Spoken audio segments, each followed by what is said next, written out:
A micrometer has a resistance of 100 ohms and a full scale range of 50 microampere. It can be used as a voltmeter or a high range ammeter provided a resistance is added to it. Pick the correct range and the resistance combination.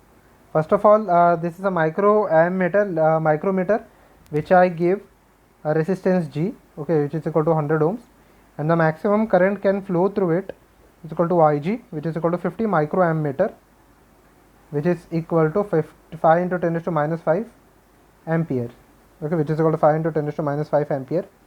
So let us check. The given combinations in order to find out whether we have to make whether we can make it into an ammeter or a voltmeter of certain range. Okay. So first of all, we have to first and second are the voltmeter and the third and fourth are the ammeter over here. Okay.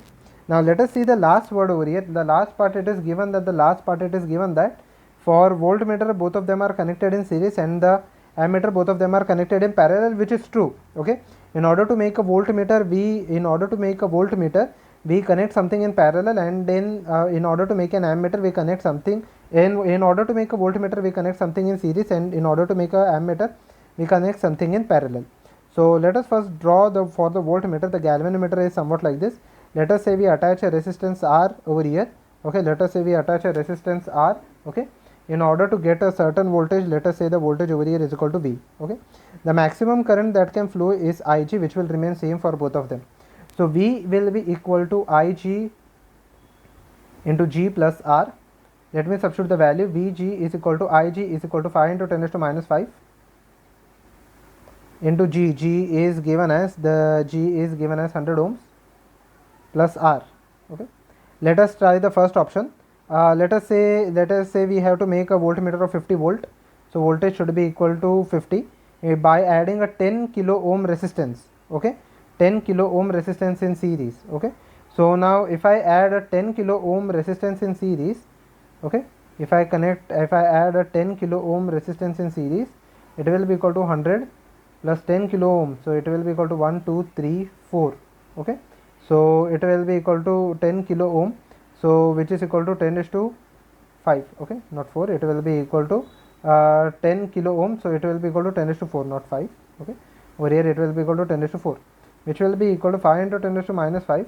I can neglect the resistance of the galvanometer since it is a very small value. It will be equal to 10 kilo ohm, so it will be equal to 10 is to 4. So I will get the answer as 0.5.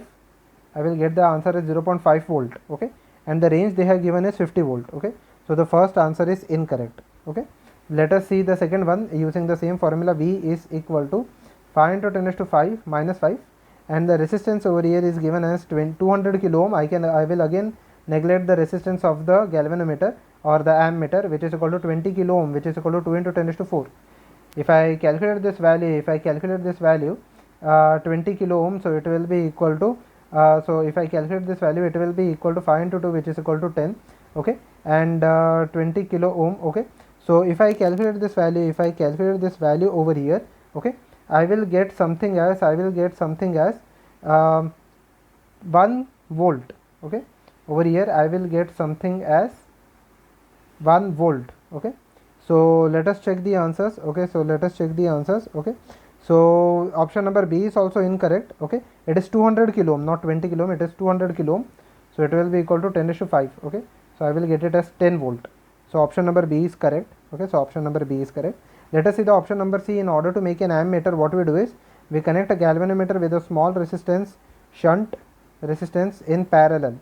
Okay, so in this case I can say that the total current will be equal to I1 plus I2, which is equal to I1 plus I2. Okay, now I can say that I1 plus I2, I1 is through the galvanometer, and through the shunt let the current be equal to I2. Okay, I can say that I1 into G will be equal to I2 into S.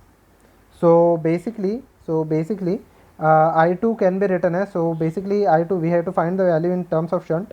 So or I2 can be written, or I2 is written as I1 into G divided by I2, or it will be equal to divided by S. Okay, so let me substitute the values. I will be equal to I1 plus I1G divided by S, which is equal to I is equal to I1 into G plus S divided by S. Now let me substitute the terms over here already. Okay, let me substitute the terms over here. I will be equal to I1, the Ig is given as 5 into 10 raised to minus 5 into galvanometer resistance is 100 plus the shunt resistance is unknown divided by S. Okay, divided by S over here. Okay, so let us see the option number C, that is we have to convert a 5 milliampere by connecting 1 ohm in parallel. Okay, if I connect 1 ohm in parallel, it will be equal to 5 into 10 raised to minus 5, it will be equal to 101 divided by 1. Okay, so 101 can be approximated to 1, so it will be equal to 5 into 10 raised to minus 3.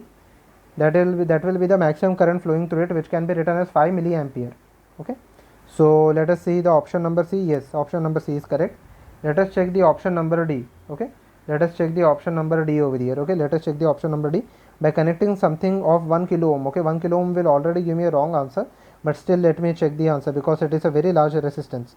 Okay, so if I connect a 1 kilo ohm, it will be equal to 100 plus 1000 divided by 1000 over here. Okay, so if I calculate this value, this is 5 into 10 raised to minus 5.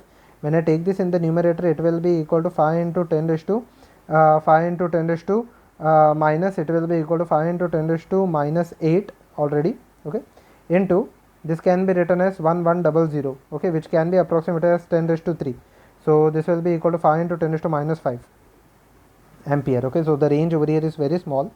So the range is very small. Okay, so D is incorrect answer. Okay, it should be equal to 0.01 milliampere. Okay, so the correct answers for this question are B and C.